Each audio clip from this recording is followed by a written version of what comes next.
It's like a theater.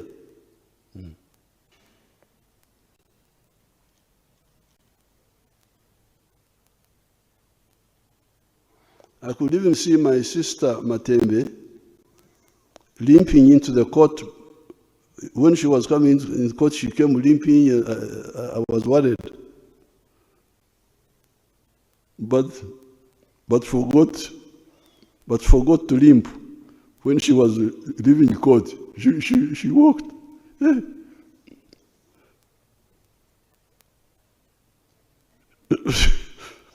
She had forgotten to repeat the scene. I saw the video. Therefore, those who want to know the truth, wait for the trials of the accused people. That's what you should do. You should all be demanding abantu mbalete mu kooti tuwulire amazima. Omulimba ali ludda wa? That should be the demand. Naye nantagambwako tembakwatako. Prison, I was in prison 8 times in Tanzania. There is no prison of Tanzania which I don't know. 8 times. Bukoba, 3 times. Mwanza, Tabora, Central Police. I was in those prisons for nothing. Because there were people who were against us. Although Marimu was supporting us, there were people who were against us. If you arrest me for nothing, I will prove my case.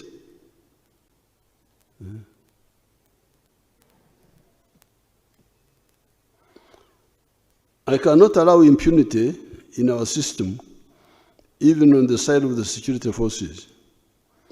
In 2021, there was the death of a Ugandan nicknamed Zebra in the Kawempe area in unclear circumstances after he got in touch with our security forces. I had to organize Okukaraba blood settlement with his family in Entebbe State House here. It is therefore the impunity promoters that have been inviting the security forces to finally do something. It is the security forces that die to keep peace in Uganda and in our turbulent region.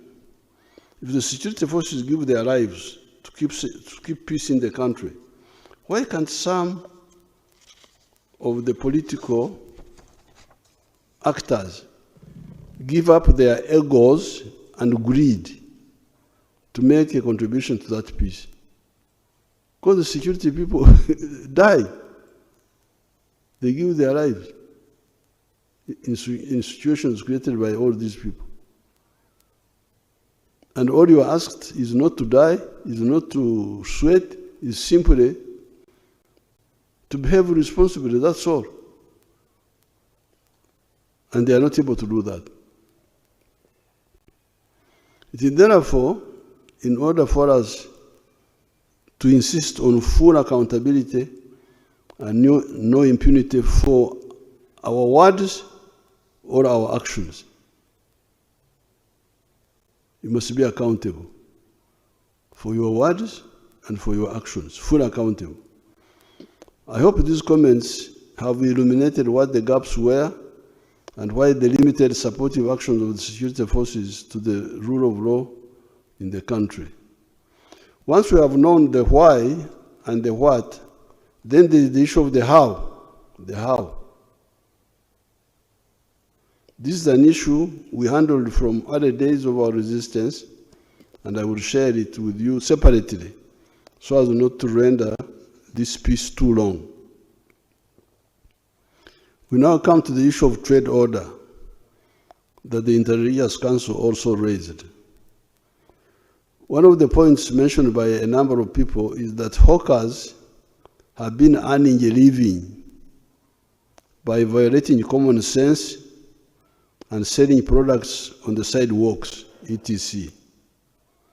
I told the bishops and the sheikhs that I can see that I'm in real trouble. Very soon, I will be charged for damaging the business of the coffin makers by reducing the death of Ugandans from AIDS, Corona, Ebola, measles. The coffin makers are going to say, Museveni, you have spoiled our business. People are not dying enough. You have stopped people from dying from AIDS. You have stopped people from dying from Ebola. Corona killed a few people. You are damaging our business. Business of making coffins.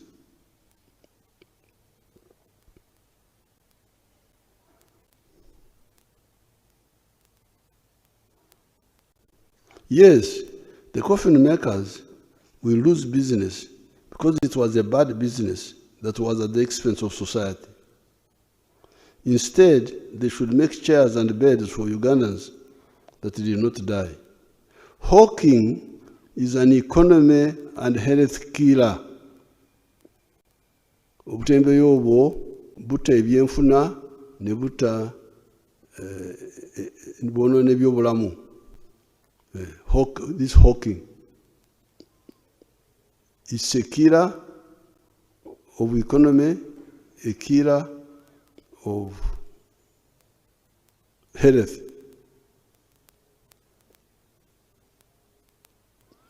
It kills the economy by denying the users of the shops and the markets business, because customers buy from the hawkers who do not pay tax, because they are not identifiable. They are not identifiable. They do not pay rent. The people in the shops are paying rent. They are paying taxes. These ones are selling without paying tax, without paying rent. What sort of economy is that? They do not. How will the economy survive if people do not pay taxes on rent or pay taxes on sales? Because when I sell, I pay tax. I also pay tax on rent. Now, if those are not there, how will the economy survive?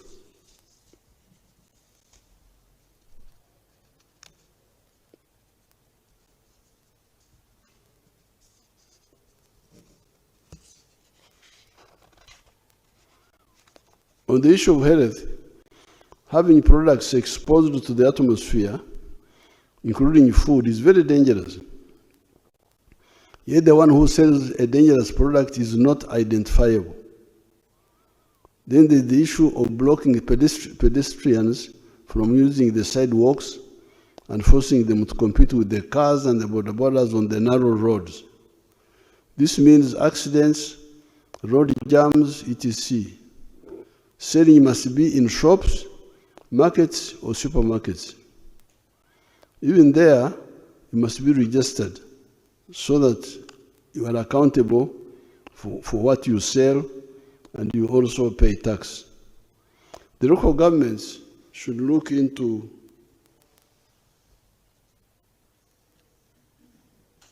the possibility of giving land for workplaces for the hawkers that have been sent away from the sidewalks. However, even there, everybody must be licensed, identifiable, accountable, and must be paying taxes.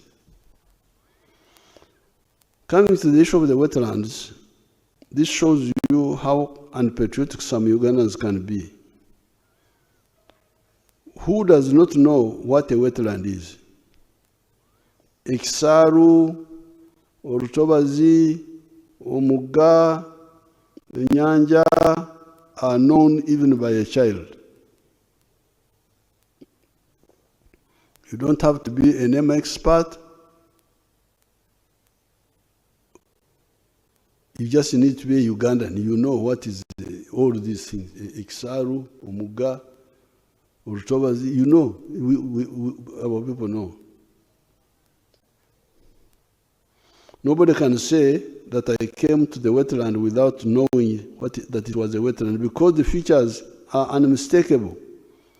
Water, Ebigugu, Cyperium latifolia, Ebitogo, etc.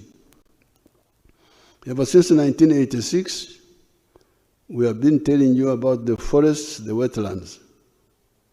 Yet, except for the Busoga, Buked, and Kigezi areas, most of the swamps in other parts of Uganda were not encroached on.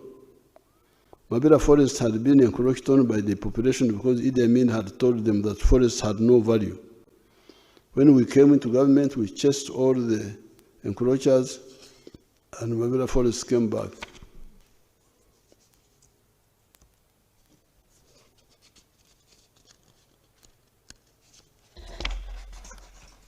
However, these days when I fly over Mabera forest, I see some smoke in the forest here and there. Does it mean that some people are making charcoal in the forest?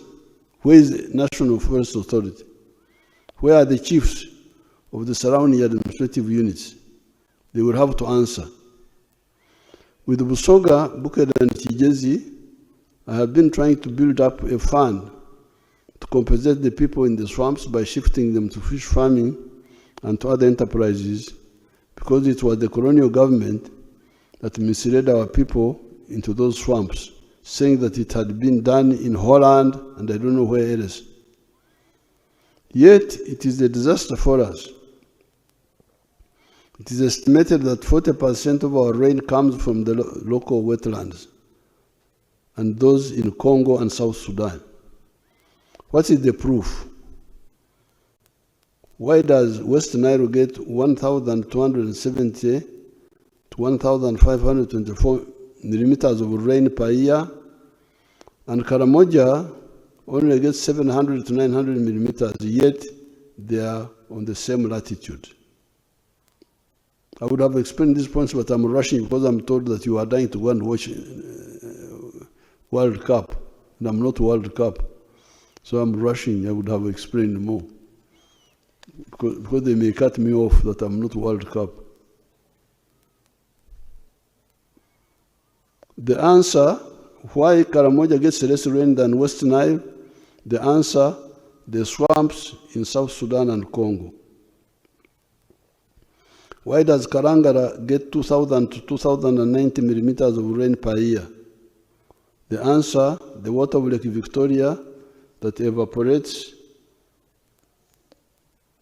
and reinforces the moisture from the oceans. Who then has a right to ruin our heritage of this abundance of water and our future? There are those who say that they were allowed by government authorities to ruin the wetlands. Did those who allowed them do so rationally and illegally? We shall study those excuses and decide on the way forward for those mistake makers. However, the operation to restore the wetlands and protect our natural forests will continue. I appeal to the Ugandans to participate in the NRM barazas for the LC1s and the Women Councils on the 10th of July, 2026.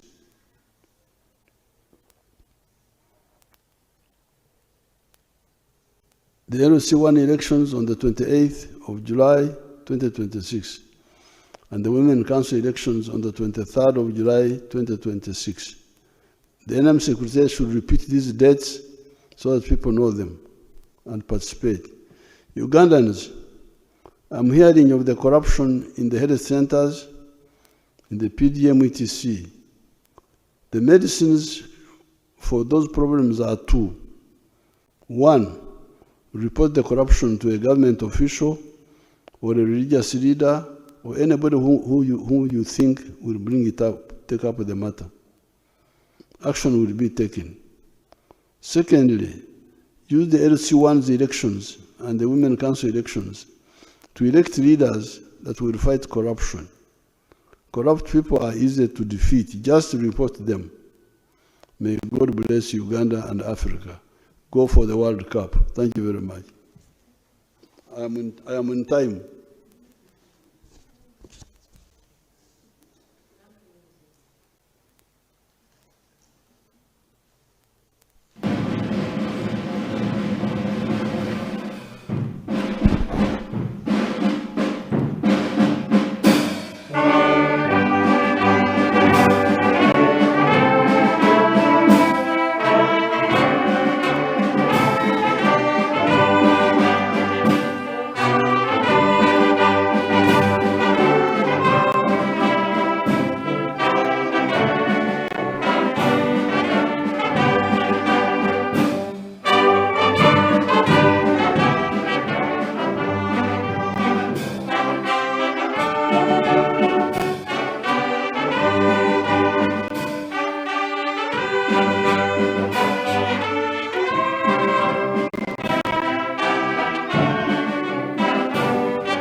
Wait, how old is the new hire?